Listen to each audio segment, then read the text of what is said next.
Explaining Explainability. In this podcast, we bring together the different disciplines of the Collaborative Research Center Constructing Explainability. Two researchers discuss a concept around explainability from their point of view, moderated by Professor Britta Wrede.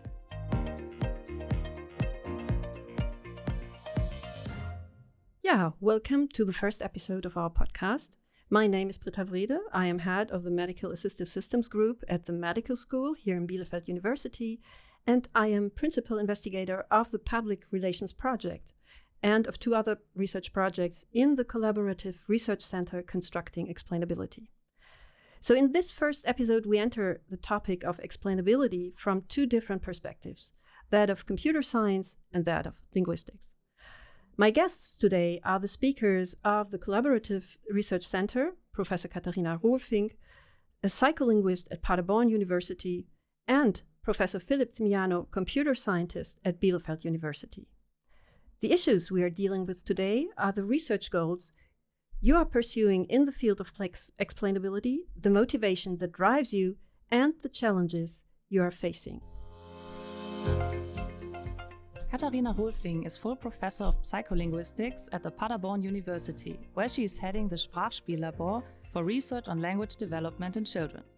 She is involved in interdisciplinary and international projects in which she is investigating multimodal social interaction, especially the process of scaffolding the interaction partner, also how robotic partners can achieve it. Her research currently focuses on interactive adaptivity. Hello, Katharina. Hello. Nice to have you here. Nice to be here. Philipp Cimiano is full professor for computer science at Bielefeld University. He leads the Semantic Computing Group at the Cognitive Interaction Technology Center. His fields of research include knowledge representation and engineering, natural language processing, knowledge acquisition, and computational argumentation. He is co-founder of two spin-offs, Simalytics and Mercury AI. Hello, Philipp. Nice to have you here. Hi, thanks for having me.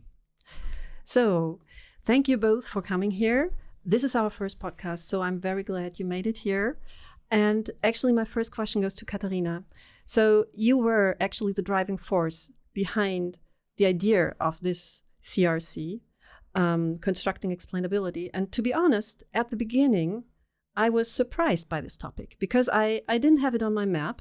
But also I thought that, well, explainability, XAI, well, that's a computer science topic. So what made you aware of this topic? Can you remember? I think, yes, it was back some years ago. We were writing a proposal for a huge research center. And the argumentation there was that intelligent artificial systems should evoke trust in people, in humans. And the way of how to do it was propose, yes, they should explain. They should explain themselves and they should explain many things to people. And then people will trust them. So it was quite a simple story, but I didn't buy it and wanted to know more about, is it really a good basis for trust to have things explained? And is it really so simple that an explanation itself, it actually causes trust? So it is not that a focus of our TRR, the trust, but the explanation itself, it got a focus because it is very interesting to think about how an explanation works and how it is an interaction, a social interaction, and maybe a very specific way of socially interact with each other. Maybe, for example, building trust. Yeah. So, Philipp, do you see a similar interest from your perspective as a computer scientist, or where does your interest come from here in this CRC? Well, the interest, generally speaking, of computer scientists is always in understanding phenomena to a degree that makes it possible to formalize and implement. So that's always what drives our sort of research interest. In this particular question, as Katharina has already said, the one interesting aspect of explanations is that this is a very social phenomenon that in some sense is quite natural in a human setting. So we are very used to giving explanations, and it's part of the social expectations that we have already to provide such things. If we do something and we don't meet expectations, then it's a natural thing that comes to us to explain maybe why we didn't meet a certain expectation of our partner or of other people we interact with. But of course, machines don't have basically this impulse to explain, okay? And for us, this is a quite novel topic to try to see what does it mean to transfer something that is inherently human and part of our everyday kind of interactions into the realm of man-machine or human-machine interaction. Yeah. So you just said it yourself. It's actually new. So what kind of research or insights from your previous research, actually both of you, what kind of insights you have already would you bring in or have you brought into this endeavor? So you have worked on argumentation, for example. So what are the aspects of argumentation that well, it seems obvious that argumentation should be part of explanation, but you just talked also about the social aspects. So how do you think you can achieve this? Well, on my side, I've been working for quite some time on, as you mentioned, computational argumentation. So I'm leading a national program in this area, and argumentation is related to explanation in some sense. Argumentation has a persuasive element. So typically we argument in order to convince someone else or an audience about something that we think the audience should acknowledge or be convinced of. But many of the mechanisms underlying are we hypothesize that there are similarities in the mechanisms how we argument or how we explain. The main difference is that when we explain, this is not necessarily persuasive. We're trying to induce some knowledge or create some knowledge in the mind of the person that receives our explanations, but we're not necessarily trying to persuade the receiver of the explanation in any way. Yeah, well, sometimes we do. We might, but where in argumentation it's quite clear that argumentation per se is about arguing, justifying certain standpoints. That's what argumentation is for. Explanation is different. It's not necessarily something that we do to justify a standpoint, but in order simply to create some knowledge in the mind of the person receiving our explanation. Actually, I do see a crucial difference between argumentation and explanations. And this is that in explanation, you really need to adapt to your addressee. So because the explanation is all about understanding. So you enable or you make the addressee comprehend something.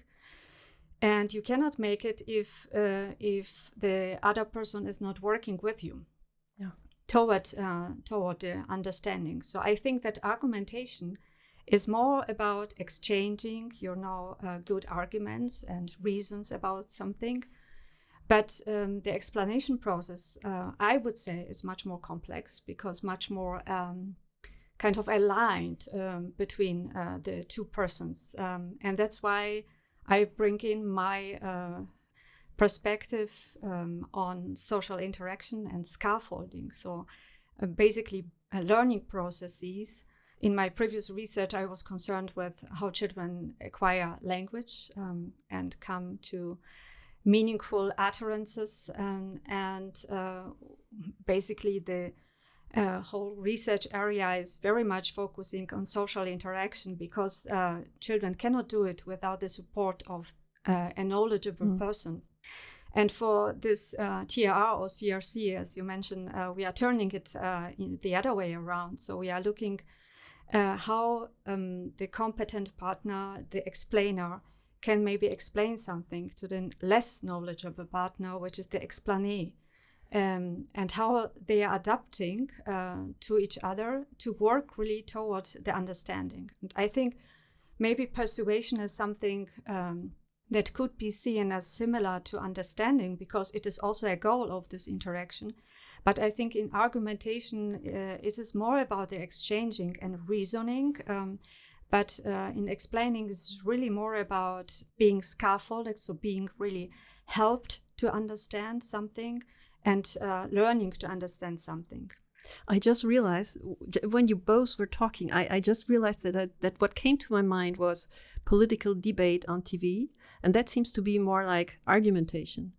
But I just thought that maybe it would be great to have actually explanations on TV, because that seems to be way more, efficient also, right? Because maybe something new occurs.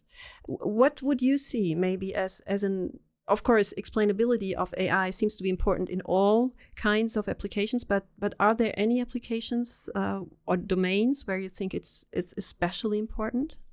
I wouldn't single out. I mean, there are obvious cases where this is needed, and without going into specific details, I mean, if we look at, for example, the GDPR law of the European Union, I mean, in the Datenschutzgrundverordnung for the German audience, it makes clear that there are many domains where AI systems might contribute to taking decisions that really have a deeper impact on the life of people.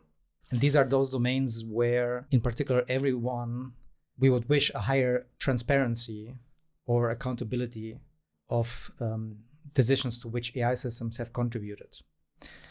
And well, what are examples? I mean, healthcare, health-related topics, but might be also legal issues, might be, decisions on whether people get a job or don't get a job. I mean, all these things that have, deeper impact on the course of life of people. These are the domains where explanatory transparency is of key importance. Mm-hmm. I now somewhat deviate from our plan, but I the way you just phrase it, you don't mean it that way, sorry. But it sounds a bit like patriarchy. So like, we have an AI, we take a decision. Now we need an AI that can explain it to us so that you sort of comply to it. I think that's not the way it's probably intended. You understand what I mean? So explanation, making AI even better so we can have better explanations for compliance reasons.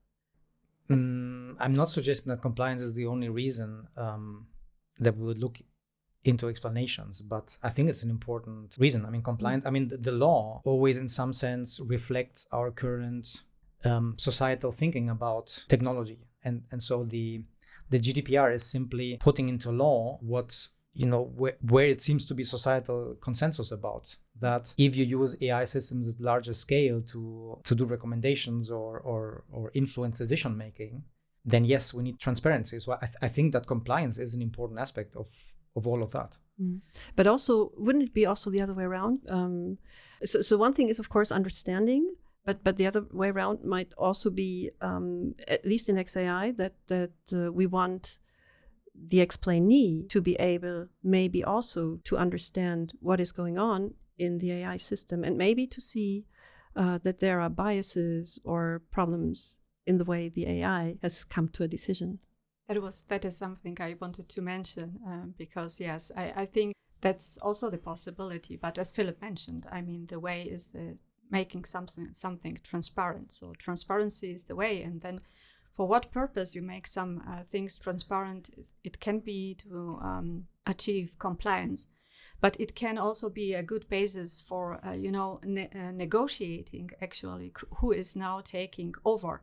So, for example, imagine that you have a first data analysis provided by the AI. Then it explains maybe to you on what basis it was doing in, and now you can, as an expert, maybe you can judge. Can I take from here and, for example, make a decision, or should I maybe ask another expert, a human expert, to help me as well? And also, I think this negotiation, I would like to stress this even once more, because I think in current developments, our role as humans and in our agency, we are going kind of being overwhelmed by the capabilities that the XAI is providing us. And maybe we are over-trusting them. So, okay, they are doing cool stuff, so let's do them the job. But it is important that the humans still are in the control of their decisions and really oversee on what basis the assistance is here, and how to maybe take over and to control the situation even better. So thank you for this motivation, actually, and overview of of the research we are doing here. And we will now talk about the research that is carried out in the CRC in more detail.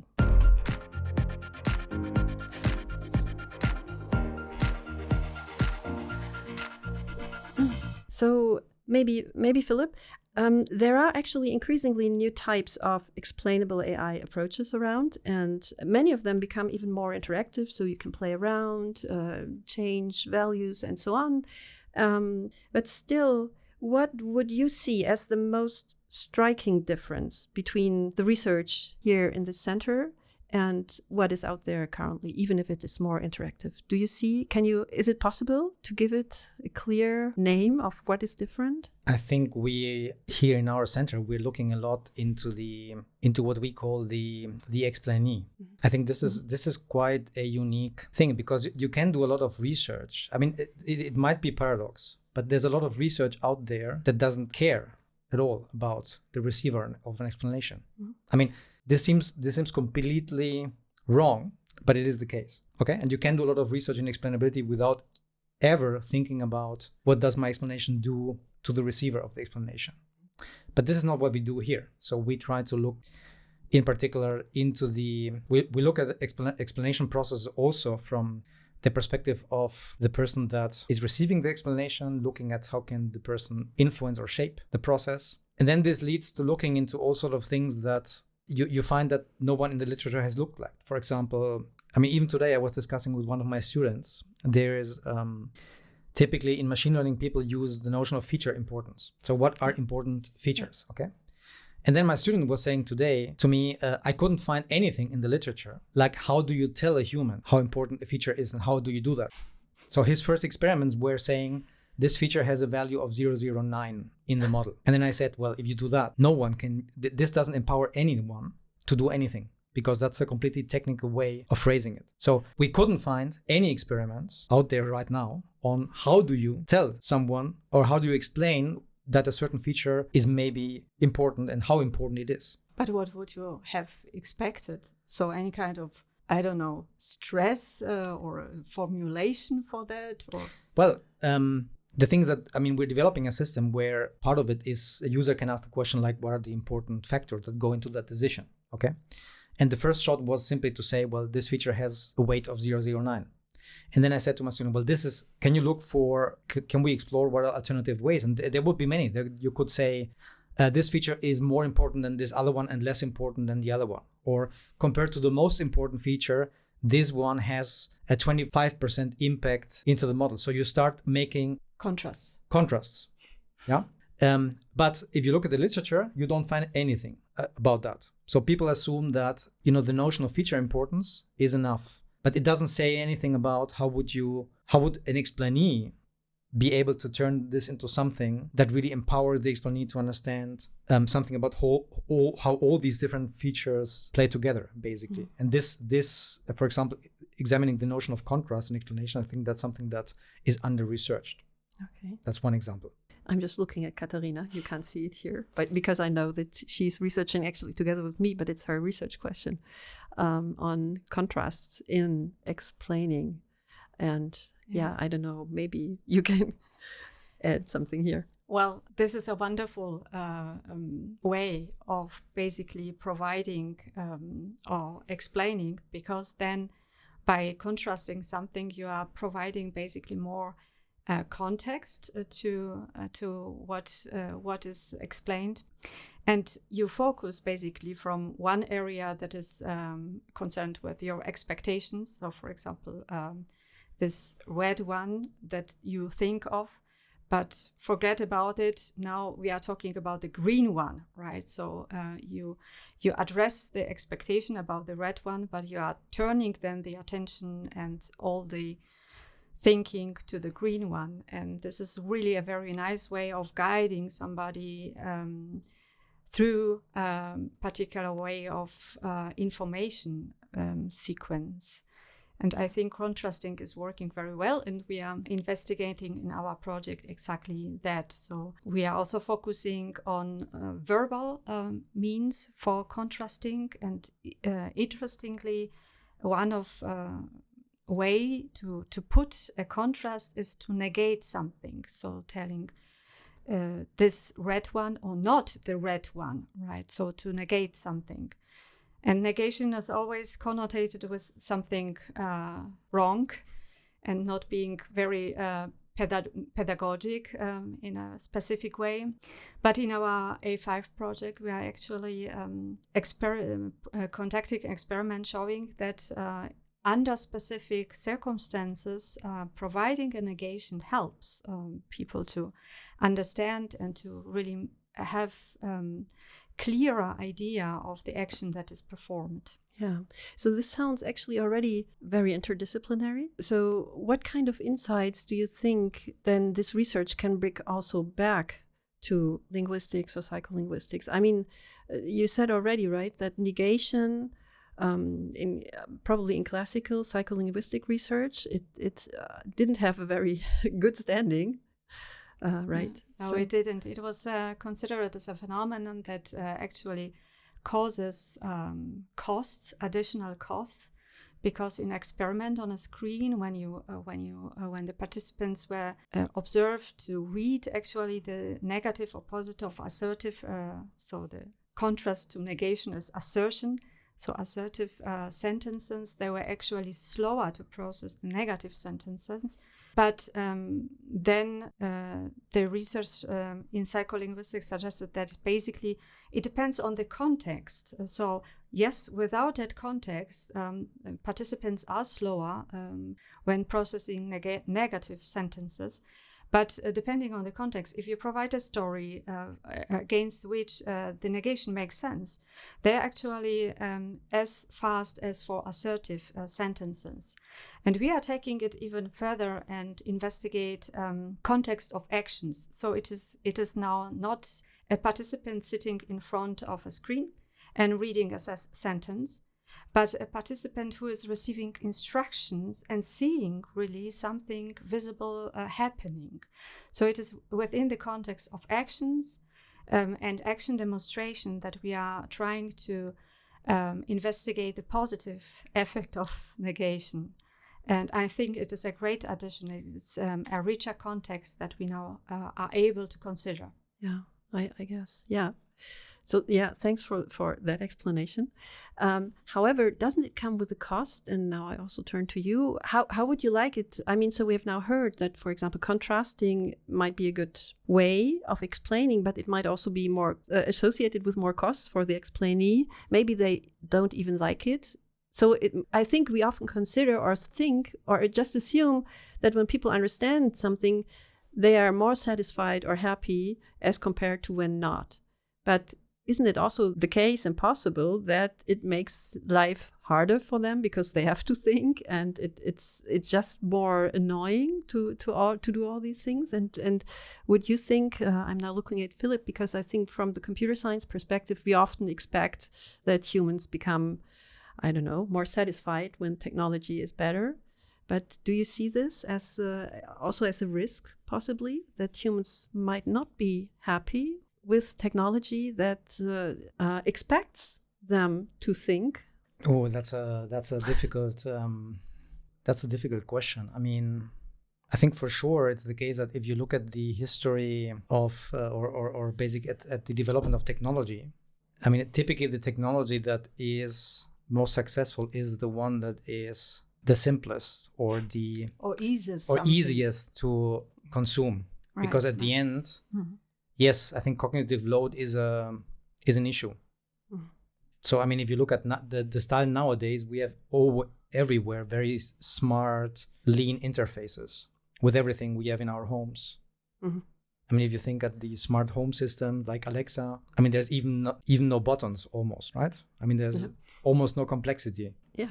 So we're going into a direction where the interfaces get simpler and simpler, and obviously also the information that you can then convey gets also simpler. So I do think that this is a challenge. So this leads one to ask the question if we are on the right track, right? Because we're thinking about what are good explanations that really make people to think or yes, require some cognitive load, but maybe it's not always the case that people are willing to get the accurate explanations. Yeah. But this is because they are simply more difficult to process. Yeah. Yeah. But we are not industry, right? So Yes. so this is justified, at least. That, but you are absolutely right, and I think the aspect is very interesting to think about that. The explaining or explainable AI, once it is really working, requires actually the humans to think more. So there is a cognitive load, certainly more, and maybe more responsibility as well. So this is what I was meaning when talking about this taking over. Maybe because you explain something, not because after that the explainable AI will take over, but because the people should be maybe motivated to take over. So this is more load, more workload, more responsibility, more cognitive load to them. Yes, I think this is the risk. I mean, I think if I can add on that, I think there are simply different scenarios at the end of the day. Okay, with the comments I was making towards leaner and simpler technology, I think that holds mainly for probably what we could call the end user of technology.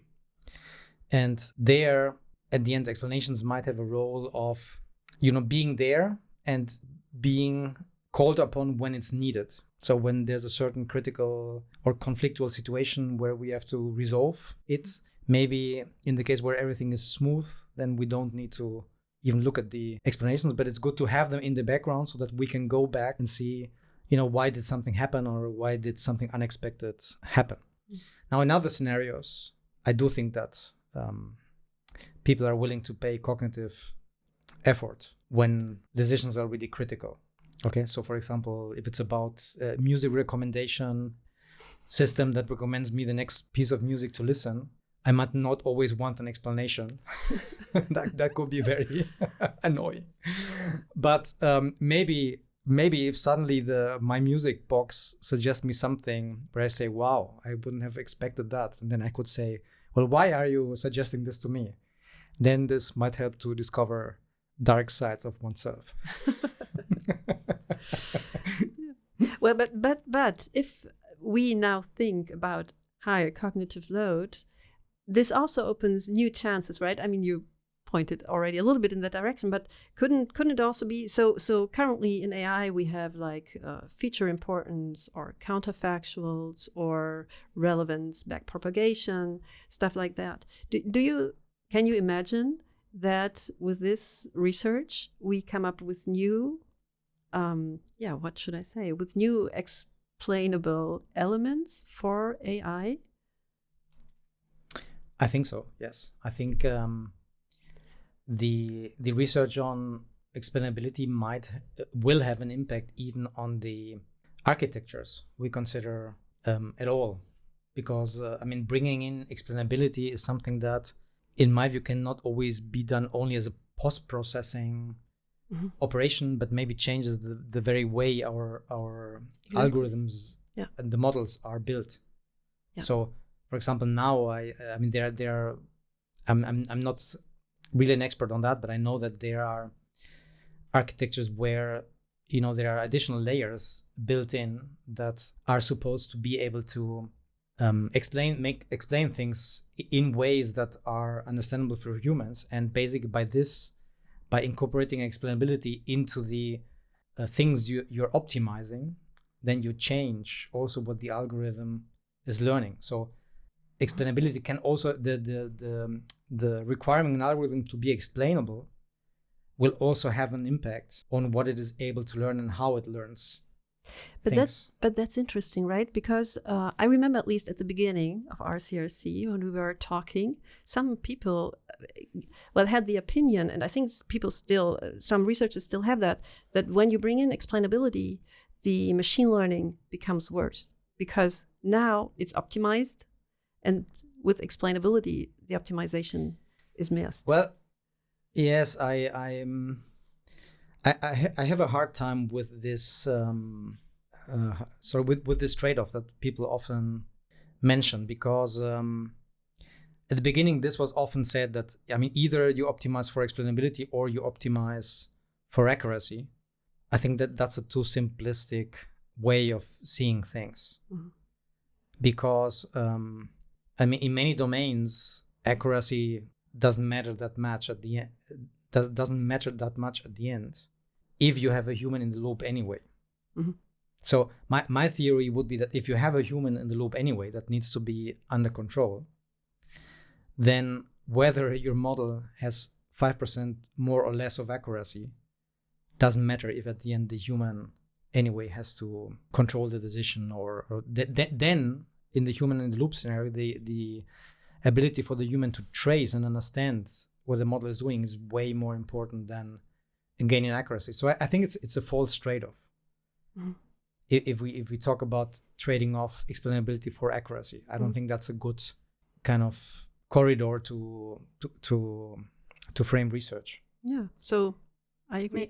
Maybe a similar limitation or simplification was also done in research on humans and how they perceive explanations, because a prototypical explanation was research like you have a query, and you then have for the query, you have a verbal response to that, right?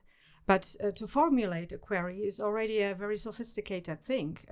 Just to recognize what knowledge you are lacking is an extremely challenging task to do, or achievement. So as Philipp mentioned, it is human in the loop means that the human is changing as well. So it is not only the algorithm that is changing, but also the human with the explanation is working, and in her or his brain or mind is also an extension is taking place, and relations are being built and so on. So, and the awareness of knowledge is also rising. So it is a kind of metacognitive achievement as well that is then taking place. So on different levels that are mental achievements on the human side as well. So I think it is really very dynamic. So thank you for all the insights and details actually in the research already. And I have the feeling we have already dealt actually with the societal impact of the research this has, and also what kinds of explanation we need actually to induce trust in the humans and agency. And agency, that's important. And actually this is the topic that we would like to follow up on in the next episode. So what makes a good explanation, and how does the act of everyday explaining actually work? And what are the principles of co-construction of explaining? And how can it be applied to AI systems? And about this, I will discuss again with you, Katharina and Philipp, in the second episode. So thank you already for giving us insights in your research about explainability, and see you again. Looking forward to next time. Same here. See you next time. Explaining explainability. Thank you for listening to this episode. If you have any questions about this topic, feel free to ask them in the comments. We look forward to welcoming you to our next episode.